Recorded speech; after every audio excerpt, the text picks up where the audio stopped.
The Verichip. It's about the size of a grain of rice, and it contains special codes that doctors and nurses can scan and then use to access the patient's current medications and other vital health information that are stored on another secure database. Each chip contains a unique 16-digit number that, when scanned, connects doctors to an internet database that retrieves medical records instantly. It was originally used for tracking lost pets, but the FDA-approved Verichip implants in humans.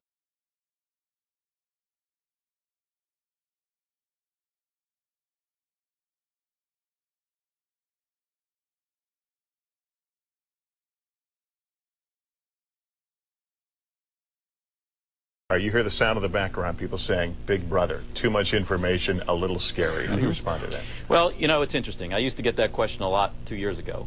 Today, we've gotten it a lot less. In fact, the Attorney General of Mexico and some of his staff have received this chip for security purposes. And when the acceptance rate of the product goes up significantly, like it has, some of the privacy concerns go down. But to answer your question directly, Lester, what most people are concerned with is the invasiveness of this, that it goes in your body.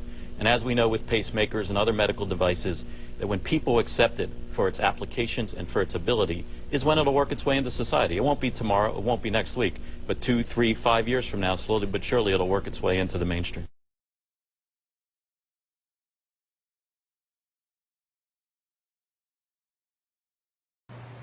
Sean Darks, chief executive of CityWatcher.com, didn't want to ask his employees to do anything he wouldn't do, so he had this chip embedded under his skin. The chip has an access code for admittance into a room holding security footage for government agencies and police. For Darks, the tiny chip is a security solution. No IDs for employees to lose. They can't. It's right there in their arm.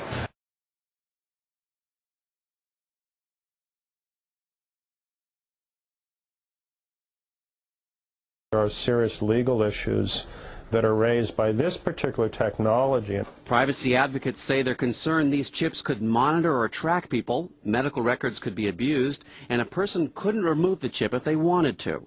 The Electronic Privacy Information Center's Mark Rottenberg is concerned that there currently are no rules that regulate or limit how this chip can be used. To suggest that somehow this is not personal information is simply misleading. It is very personal information. And less secure. The chips themselves don't contain any personal information, but they do contain a key to information.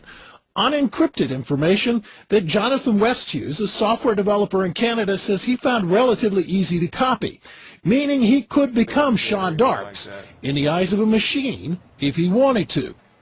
Well, they talked about, for example, electrical hazards. This thing is by no means inert. The way it works is it actually picks up and amplifies ambient electromagnetic energy from the reader devices. And if you have one of these things in your arm and you get within range of a powerful electromagnetic field, it can actually burn you.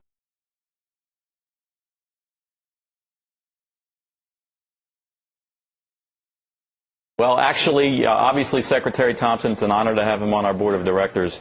And as he stated all along, when the infrastructure is in place, he will get a chip. That could be 2050. Let me finish. We now have over 60 hospitals that have agreed to implement the system, so that time is nearing. Now, right? And I spoke with Secretary Thompson yesterday, and we believe it's in the very near future that he will get a chip and then appear on your show today. You have a chip implanted. Is it underneath your right arm? It's in the right arm. You power up a scanner, and you simply scan the arm.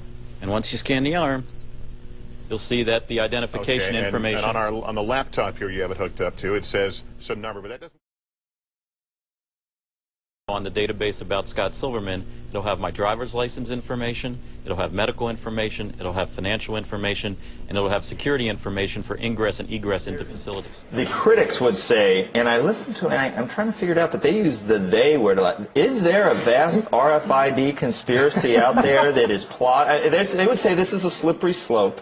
This is the first thing. This is where you lull us into a false sense of security. We all get these things. And then the next thing you know, I don't know, it's making like Soylent Green. Like the Trilateral Commission, or the whole world gets taken over, like in Terminator 3 or something. Is anything? I mean, do we need to worry? There's no conspiracy, Joe. You sure? I'm sure. I'm looking at you. I'm looking at your eyebrow. It twitches when you say that a little bit. And I'm looking back at you. Come off.